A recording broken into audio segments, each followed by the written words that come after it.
Hey guys, No Time to Die is delayed for obvious reasons, and I, like many of you, still have some Bond withdrawal to deal with. So today I want to compare what are regarded as Daniel Craig's best two Bond flicks, Casino Royale and Skyfall. Those familiar with my channel may be puzzled seeing another video with this title. This is going to be a second attempt. The original video was the second review I ever did, and while I'm still proud of it and don't see myself taking it down, I want to do a new version because since then I've changed my 007 rating system, I want to address some scandalous topics that ruffled some feathers to say the least, and I also think I can do this one better. With that out of the way, here's my new comparison of Casino Royale and Skyfall. 2 films, 7 categories, let's go. All of the Craig Bond films thus far have guided their stories in unexpected directions, for better or worse. Casino's entire second act centers on the suspenseful game of Texas Hold'em, and the third, rather than ramping up, actually slows down. Skyfall, while pacing out its action scenes in a more standard fashion, is paced more like a drama. Innovations aside, both are well-written scripts, yet both have contentious third acts. The Home Alone-based defense of Skyfall really rubbed people the wrong way, but to be frank, I didn't mind it. Bond is always the invader at the end, and it was nice to see not only Bond on the defense, but to see the action symbolically make sense. This is a 007 practically back from the dead, renewed, and starting with the basics. So the weapons and location are old-fashioned and simple. Casino's extended honeymoon, however, went on way too long, and the dialogue became more trite by the second. Seriously, all they do is speak in metaphors and have sex. I just want you to know that if all there was left of you was your smile and your little finger, you'd still be more of a man than anyone I've ever met. Blah. I mean, that's not Nicholas Sparks level, but you could see him without binoculars.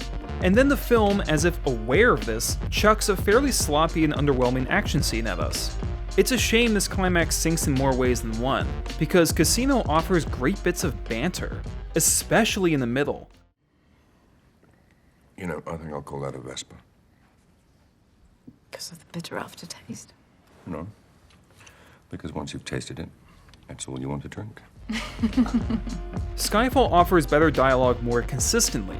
Q's introduction, the one-liners, M and Mallory, Silva's monologues, all great. The screenplay is simply written better, and best of all, it actually sticks the landing.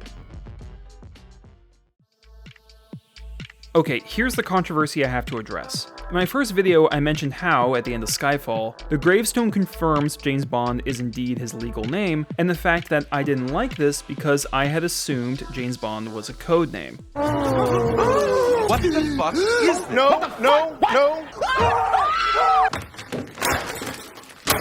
I know, calm down. I know the codename theory isn't real, nor is this the only film to confirm it. Yet I still enjoy the theory as a fun, wouldn't this be sorta neat subtext.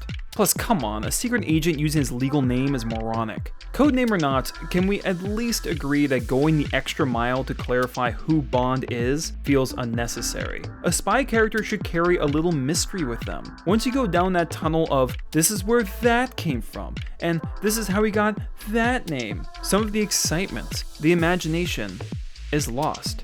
We don't need to know everything about people we like. Skyfall is sloppy with Bond's characterization apart from this. While I love its theme of resurrection, and the fact that Bond actually gets injured, which rarely happens, seriously, this character dodges bullets better than Neo, but he goes from your dad picking up a controller for the first time,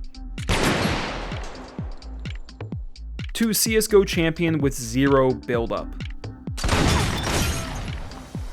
Hacks. Maybe it's just the hangover going away. Casino is where our hero is better explored. This is a newly promoted 00 agent, resulting in a more reckless and immature Bond. M repeatedly scolds him for this, and this is where their mother-son relationship is established. His attraction to Vesper is so obvious it comes across like a middle school crush, and while I wasn't devastated by her demise, the ending forces Bond to mature and thus complete his arc. He starts as an impetuous agent who falls in love too fast, then he loses money, gets his balls thwacked and his heart broken, and emerges a smarter man.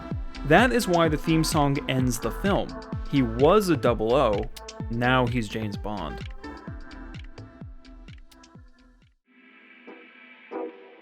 Bond girls often follow a familiar path. One is briefly introduced and swiftly dies, in a fashion ranging from cruel to theatrical. This paves the way for a second Bond girl who makes a bigger impression on Bond. In Skyfall, it's the second woman who dies, and the first becomes a secretary. You know, we've never formally been introduced. Well, my name's Eve. Eve Moneypenny. Huh, didn't get her name before now? Legendary.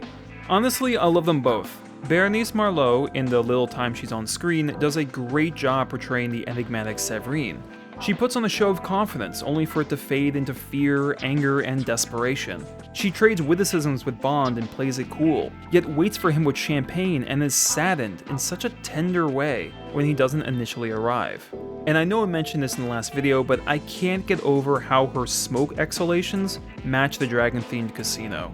Also, Moneypenny and Bond have a great rapport, and that shaving scene is perfection. Despite all of this praise, the point is going to casino. And while you could argue Bond is kind of the Bond girl, I will be keeping my eye on our government's money and off your perfectly formed house. I sized you up the moment we met. You've taken good care of your buddy. we can't forget about the one and only Vesper Lynd. She's not only a well-written, well-acted character, one that could easily be in the top 10 Bond girls ever if any of you want to see such a video. It's her chemistry with James that lights up the screen. The verbal barbs, the pacing of their dialogue, and it has all the playful energy of classic Bond films with some modern refinements. Even though they buy 2 tickets to Tritown in the third act, the train car scene is brilliant enough to make up for it. In this franchise, a great villain doesn't necessarily equal a great film, but they sure as hell do for Craig's installments. Lashif and Raul Silva are expertly performed, embody the bookends of the Bond villain spectrum, and even boast facial deformities, a series staple. While Lashif is a cold mathematical genius on paper, and does carry that vibe, Mads Mikkelsen plays it smoother than suede. The witty exchanges between him and Bond are a joy to watch. You changed your shirt, Mr. Bond. I hope our little game isn't causing you to perspire. A little. But I won't consider myself to be in trouble until I start weeping blood. Ladies and gentlemen, if everybody's ready, let's continue the game. And the torture sequence gives both actors a chance to flex their chops. There's so much raw emotion in this scene that when I first saw it, I was a bit surprised no producer hit the big "it goes or the money goes" button. Seriously, considering how bland many of our big releases are, can't you imagine some MGM exec on the phone screaming, "Bond is captured," and then they do what? It's a great scene, but I still think Lashif's death is anticlimactic. I watched it several times, I've read all the arguments, and sorry, you don't Alt F4 a villain this good unless you have another trick up your sleeve. I get it, Lashif was in fact a pawn. Yes, a real chin scratcher, how clever. So who do we get to fill the void? Mr. White, a character literally no one cares about, and some weasel who probably runs a Russian roulette game somewhere. It leaves a sour taste in my mouth every time I watch it. Silva is everything a Bond villain should be and more. Hyper-intelligent and in control, yet bitterness and resentment are bubbling from his every pore. His use of sexuality as torture made him threatening in a way never explored in the Bond film. His speech about rats is genius. The acting by Javier Bardem is wild and effeminate, yet never loses that much-needed malice. Sure, if you work backwards, his plan is absurd, but so is the Joker's, so we're not gonna go down that road. Lashif is a good villain on paper, a great villain once cast, but Silva, from start to end, brought us a character so unforgettable that he was never in danger of losing this point. If Skyfall has one quality that is most reminiscent of classic Bond, it's the action. The opening sequence is an amalgamation of every crazy Bond intro we'd want. Car chase in a crowded market?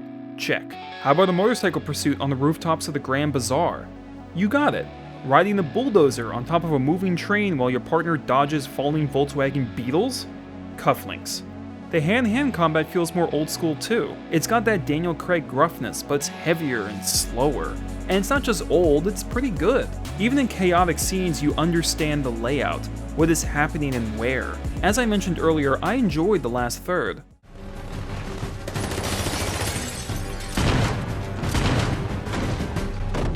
Welcome to Scotland. which climaxes with, you guessed it, a giant explosion. Casino goes for that quick-cut, fluid Jason Bourne style of combat, the kind that Quantum butchered after 6 lines of bath salts. And even apart from that, the way they wrote the action is out of the Bond norm. The car chase never happens. Instead, the vehicle almost instantly flips for, and this is true, a record number of times. The opening sequence went full parkour, and the ending takes place in a small, dilapidated building rather than a lair. Some of these decisions work well, especially the intro sequence, which is the film's action highlight. Come on, I think we were all jumping off mailboxes after that film came out. However, if you pay attention, there's not that much action in the film. Parkour, airport, stairwell, President Trump's pandemic response, and that's it. To be fair, neither does Skyfall, but while that film raises the bar either artfully or by spectacle, Casino's action peaks early and limps to the finish line. For higher highs and less lows, the point goes to Skyfall. Casino Royale's presentation is bright, slick, and effective. Is there anything particularly creative about it? Putting the intro in black and white was a nice touch. The gun barrel is one of the best. Definitely some pretty locales. But overall, there isn't anything that special, and that's okay. This was a Bond reboot, and the film's goal is to give us a clear and unfiltered view at all the new Bond elements. And for that, it did a good job. Look, we all know Skyfall's presentation is its strongest asset, which really shouldn't have been a surprise with some of the names attached. Directed by Sam Mendes, cinematography by Roger Deakins, and original score by Thomas Newman. Screw the Snyder Cut, get these guys to make a decent Superman movie. What I want to hit home is that its gorgeousness has a purpose. Alternating darkness and light add the perfect environment for a stealth scene.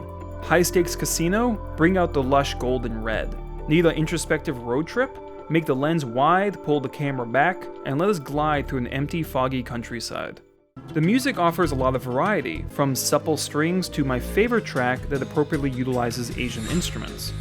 As for openers, the title song rocks. Adele's vocals for a Bond number fit like a glove.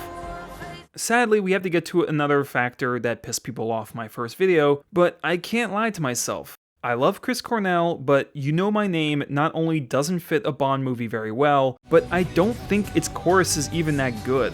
It's somehow both cheesy and dissonant, and that playing cards motif, while appropriate, is tacky as hell. Before the comments roll in, I don't hate it. After all, the idea of a rock song opening for this brawny Bond makes sense, and it's better than Spectre, that's for sure.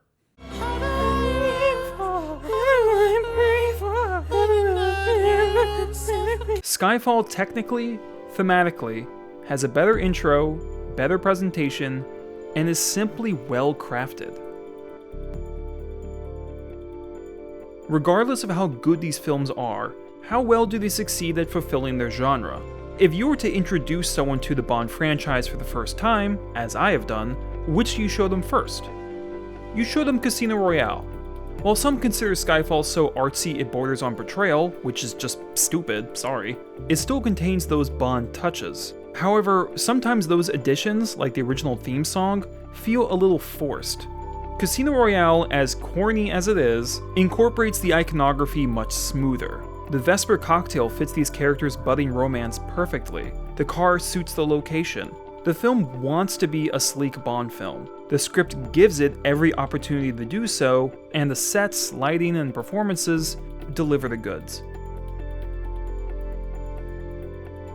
So, tallies are done. Which is the better film? It's Skyfall. Not a flawless film, let's be honest, none of these are, but this was the first Bond film I ever saw where I thought, wow, this isn't just a competent, fun flick, there's some seriously amazing filmmaking at play. I love the fact this franchise is still running strong, and that I get to compare two excellent Bond films. Craig has one more to go, and if he's going to leave on a strong note, I hope the producers of No Time to Die revisited these two films. Not to copy them, but to be inspired and aim for greatness. And if they don't have time for that, I'll let Mallory give them better advice than I ever could. Good luck, 007. Don't cock it up.